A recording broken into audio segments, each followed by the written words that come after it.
కానీ నిజానికి మీరు కథానాయికగానే మొదలుపెట్టారు కదా? అవును, ఈ పోరాట మార్పు కోసం కథానాయిక. అవును, బట్ ఆ తర్వాత మీరు అనేది హీరోయిన్ క్యారెక్టర్స్ రాలేదు, ఏమీ రాలేదు. ఆ సినిమా ఏదైతే వస్తుందనుకున్నానో అది పోయింది. ఆ సినిమా టైంలో ఈ పోరాట మార్పు కోసం సినిమా టైంలో సాంగ్స్ కోసం విజయ గార్డెన్స్కి వెళ్ళినప్పుడు ఆ ప్రొడ్యూసర్స్ చూడడము, హీరోయిన్ ఛాన్స్ ఇస్తామనడము, మెయిన్ క్యారెక్టర్ వాళ్ళు ఇవ్వకపోవడం, మెట్రా షిఫ్ట్ చేసి. అదే టైంలో నానా మలయాళం మ్యాగజైన్ వాళ్ళు నన్ను చూసి బాగుంది అమ్మాయి మలయాళానికి హీరోయిన్గా పనికొస్తుంది అనేసి వాళ్ళు నానా మ్యాగజైన్లో ఇంటర్వ్యూ తీసుకోవడము, అలాగా మలయాళం మూవీస్కి వెళ్ళడం జరిగిందనమాట. మలయాళం మూవీస్లో మరి చేస్తూ అంత మంచి ఇండస్ట్రీ కదా మలయాళం ఇండస్ట్రీ, మరి అక్కడ మీకు ఎక్కువ నిలదొక్కుని ఇప్పుడు ఎలా అయితే సూపర్ స్టార్స్ మనకు ఉంటారు అలాంటి అవకాశాలు రాక, లేకపోతే మీరు ఏదొచ్చినా పర్లేదు అని ఒక? అలా కూడా కాదు. మలయాళంలో ఫస్ట్ నేను చేసింది ఉప్పు మూవీ, ముస్లిం సబ్జెక్ట్, తల్లి కూతురు నేనే, జ్యువెల్ రోలు. నాకు దానికి Kerala best actress state award కూడా వచ్చింది. అవును అవును. తర్వాత ఐవిశశి గారు అప్రోచ్ అయ్యారు. అప్రోచ్ అయితే మంచి డైరెక్టర్. అప్పుడు అంటే తెలియదు మనకి ఎలా ఉంటుంది, ఊరికే అవుట్లైన్ చెప్తారు కానివ్వండి, మంచి గ్లామర్ రోలు, కమల్ హాసన్ గారి పక్కన అనేసరికి చాలా ఆనందంగా ఉంటాం కదా. ఫస్ట్లోనే కమల్ హాసన్ గారి పక్కన ఉలగ నాయగన్ ఆయన పక్కన వచ్చింది అని. ఆ ముగ్గురు హీరోయిన్లు శోభన, గీత, నువ్వు అని చెప్పారు. ఓకే అనేసి ఒప్పేసుకున్నాను. అది కట్ చేస్తే విలన్ వైఫ్ వ్యాంపిష్. దాని తర్వాత రామానాయుడు గారు ఇంద్రుడు చంద్రుడిలో కమల్ హాసన్ గారి సెక్రటరీగా ఎవరు బాగుంటారంటే కమల్ హాసన్ గారు నన్ను రికమెండ్ చేశారు. అమ్మాయి ఎవరో చేసింది జయలలిత, చాలా బాగుంది, ఆ అమ్మాయిని పెట్టండి అని. అలాగే ఇంద్రుడు చంద్రుడిలో కూడా ఒక టైప్ ఆఫ్ వ్యాంప్. అలా అలా కంటిన్యూ అయిపోయినాయి. కానీ శృతిలయల్లో ఒక పాంచాలి క్యారెక్టర్ కానీ, రాజశేఖర్ని మాయ చేసి అతని చేత ప్రోగ్రామ్స్ ఇప్పించి కమిషన్లు అవి తీసుకుని ఆ టచ్ ఉన్నవే వచ్చినాయి అన్నీ నాకు. ఒకలా చూస్తే దానికి ఒక ప్రత్యేక స్థానం ఉంది, అదేం తక్కువని కాదు. కానీ కాదు, అప్పట్లో కాలంలో ఎల్ విజయలక్ష్మి గారు వాళ్ళు ఎంత బాగా చేసేవారు అది. కానీ అది స్వర్ణయుగం, దానికి తగ్గట్టుగా వాళ్ళు అంత ఎలివేట్ అయ్యారు. ఇంకా కొంచెం కొంచెం రాను రాను వెండి యుగాలు, ఈ రాగి యుగాలు ఇవన్నీ వచ్చేసరికి అప్పుడు వాళ్ళు డాన్సర్స్ చేసిన, వ్యాంప్ చేసిన, హీరోయిన్స్ చేశారు, అన్నీ చేశారు. ఆ డైరెక్టర్స్ అంత క్రియేటివిటీ ఉన్న డైరెక్టర్స్ ఇప్పుడు వాళ్ళు కాదని చెప్పడం లేదు. వాళ్ళు ధైర్యం చేసి అన్ని రకాల క్యారెక్టర్లు ఇచ్చేవారు ఒక ఆర్టిస్ట్కి. గిరిజ గారు మామూలుగా కమెడియన్ చేసి నాగేశ్వరరావు గారి పక్కన హీరోయిన్ చేయలేదా? అలా మా తరానికి వచ్చేసరికి వ్యాంప్ అంటే వ్యాంపే, చెల్లెలంటే చెల్లెలే, అలాగైపోయింది. సరే ఏదో ఒకటి, మనకి కళారంగం మనల్ని ఆదరించింది, అభిమానంగా పిలుస్తున్నారు, మన కుటుంబాన్ని పోషిస్తోంది అనే ఒక సద్బుద్ధితోనూ ఒక మంచితనంతోనే గెట్ ఆన్ అవుట్ వచ్చి, అంటే దాదాపు జీవితం నిర్ణయించిన విషయాలని మీరు స్వీకరిస్తూ ఒక నదిలా ప్రవహిస్తూ వచ్చేసారు. అంతే. అది కొంచెం మెచ్యూరిటీ వచ్చిన తర్వాత ఇంకా ఇది కర్మ సిద్ధాంతాన్ని నమ్మడం అలవాటు చేసుకున్న తర్వాత మనకి ఏది ప్రాప్తమో అదే, ఏది రావాలో అదే వస్తుంది, ఎప్పుడు రావాలో అప్పుడే వస్తుంది అన్న తర్వాత మనసుకి చాలా ప్రశాంతంగా హాయిగా ఉంది.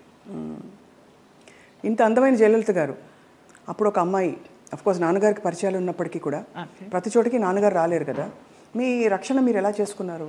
చుట్టూ ఉంటే మగ ప్రపంచం, అండ్ మగ ప్రపంచం వచ్చి మిమ్మల్ని పలకరించలేదు, ట్రై చేయలేదంటే ఎవరు నమ్మరు. అవును అవును, అంటే అది జగమెరిగిన సత్యం. అలా అని వాళ్ళని ఏం అండలేదు. బట్ ఈ ప్రపంచంలో ఎలా మీరు మిమ్మల్ని మీరు కాపాడుకున్నారు? కాపాడుకున్నాను అంటే కాపాడుకోలేదనే చెప్పాలి. కాపాడుకోలేదు, ఎందుకు అబద్ధం చెప్పడం. పరిస్థితులకు అనుగుణంగా వెళ్ళాను, అందువల్ల నేను పెద్ద ఇబ్బందులు ఏమీ ఎదుర్కోలేదు. కొంచెం ఫ్రెండ్లీగానే మూవ్ అవుతూ, నవ్వేస్తూ. అది వరకు ల్యాండ్లైన్లు ఉండేవి, ఫోన్లు. ల్యాండ్లైన్ తీసి పక్కన పెట్టేసేవాళ్ళం అవుట్డోర్ వెళ్తే, తలుపులు కొట్టేవారు. ఒక ఆర్టిస్ట్ అయితే నువ్వు తలుపు తీస్తావా లేకపోతే నేను ఇక్కడ ఊరేసుకొని చచ్చిపోనా అని అడిగాడు. పెద్ద ఆర్టిస్టా? పెద్ద ఆర్టిస్టే ఒక కాలంలో. అంటే ఎందుకు అడుగుతున్నానంటేనండి, మరి అది వాళ్ళు ఒక బంధం కోరుకున్నారా మీతో, లేక కేవలం బంధం లేదు, ఏం లేదు, బాగుండేదాన్ని, యంగ్లో ఉన్నాను, మంచి పర్సనాలిటీ, వ్యాంప్ క్యారెక్టర్లు వేస్తున్నాను, కూడా అదే అయి ఉండొచ్చు అనే ఒక అపోహ. ఎలా తప్పించుకున్నారు? కొన్ని తప్పించుకున్నాను, కొన్ని తప్పించుకోలేకపోయాను. తప్పలేదు. అంటే మీరు నిర్ణయం తీసుకుని ఎవరైనా ఒక నిర్ణయం తీసుకుని ఇలా ఉంటే అది వాళ్ళ ఇష్టం. అది కానీ అయిష్టంగా బలవంతంగా గనక ఏ పరిస్థితిలోకి వెళ్ళినా కూడా అది బడి కావచ్చు, ఇంకోటి కావచ్చు, ఇటువంటి ఒక చాలా కష్టం కదండి. ఒకసారి అలాగే ఒక డైరెక్టర్ని రిజెక్ట్ చేశాను అనేసి అతను ఆ క్యారెక్టర్ కట్ చేసి పంపించేశారు. పర్లేదు అనుకున్నాను. అలా కూడా జరిగిన సందర్భాలు. ఆ రోజుల్లో ఎలా ఉండేది జయలలిత గారు మీకు? అంటే మనసులో ఇలా జరుగుతోందని ముందే తెలుసా? వాళ్ళు తలుపులు కొట్టేటప్పుడు భయం వేసేదా, లేకపోతే తెలుసు ఎలా తప్పించుకోవాలనే ఆలోచన తప్పించి ఆ భయాలు అవేమీ లేవు. తలుపులు బద్దలు కట్టలేరు. మన్నాడు ఏమన్నా అడిగినప్పుడు ఏదో దాటేస్తాం, ఏదో ఒక రీజన్ చెప్తాం. అవునా నిద్ర పట్టేసింది, ఫోన్ వినిపించలేదనో, తలుపు చప్పుడు వినిపించలేదనో, ఇలాగే మేనేజ్ చేసుకుంటూ కొన్ని తప్పించుకుంటూ, కొన్ని తప్పించుకోలేక, కొన్ని తప్పనిసరిగా. కష్టం, చాలా కష్టం. అయితే కష్టమని అనుకోలేదు. అంటే ఒకసారి పోయినా 100 సార్లు పోయినా పోయింది అంతే. ఇక మనకేం అది ఫీలింగ్ ఉండదు. అంటే కరెక్టేలేండి మీరు అన్నట్టు. అంటే ఆ టైంకి మీరు ప్రాక్టికల్గా సమాధాన పడిపోయారు అంతే దానికి. అంతే. ఒకటే ఏమో, నా వాళ్ళు బాగుండాలి. ఎలాగో వచ్చాను, నేను చెడిపోతే చెడిపోయాను, నా వాళ్ళు బాగుండాలి అంతే. ఆ మంచి మనసుతోనే వచ్చాను కాబట్టి ఇప్పటికీ నన్ను భగవంతుడు ఈ రకంగా చూస్తున్నాడు 40 years ఇండస్ట్రీలో అని ఒక నమ్మకం. ఇప్పుడు అందరూ బాగున్నారు. చాలా సున్నితమైన ఒక ప్రశ్న అండి ఇది. అడగచ్చు అడగకూడదు, కానీ ఈ సోకాల్డ్ ప్రముఖులు వాళ్ళు వీళ్ళు మిమ్మల్ని ఇలాగా ఇబ్బంది పెట్టి, సరే వాటెవర్ ట్రై చేసి అది బలవంతంగా మీరు తలొగ్గినప్పుడు గౌరవం ఉంటుందా, లేకపోతే కేవలం జస్ట్ వాళ్ళ వాళ్ళ వాళ్ళ ఇంకా పైశాచికత్వం? కానీ పైశాచికత్వం ఏమీ ఉండదు, గౌరవం ఉండదమ్మా. Just matter of fact, need అంతే. రెండు ఉండవు, అది మరీ పీక్ ఉండదు. కానీ అంటే ఎందుకు అడుగుతున్నానంటేనండి, ఆ టైంలో వాళ్ళ ప్రవర్తన కూడా ఒక ఒక గాయం చేస్తుంది కదా మనసులో. అట్లా నేను అబద్ధం చెప్పకూడదు, ఎవరు అలాగ ప్రవర్తించలేదు. పైశాచికము లేదు, ప్రేమ లేదు. ప్రేమ అసలు ఉండదు. ఒప్పుకొని వెళ్ళాము అంతవరకు. వాళ్ళ నీడ్ అయిపోయింది, వచ్చాము. తర్వాత ఎలా ఉండేవారు వీళ్ళందరూ? బాగానే ఉండేది మామూలుగా. షార్ట్ అంటే షార్టే అంతే అంతే.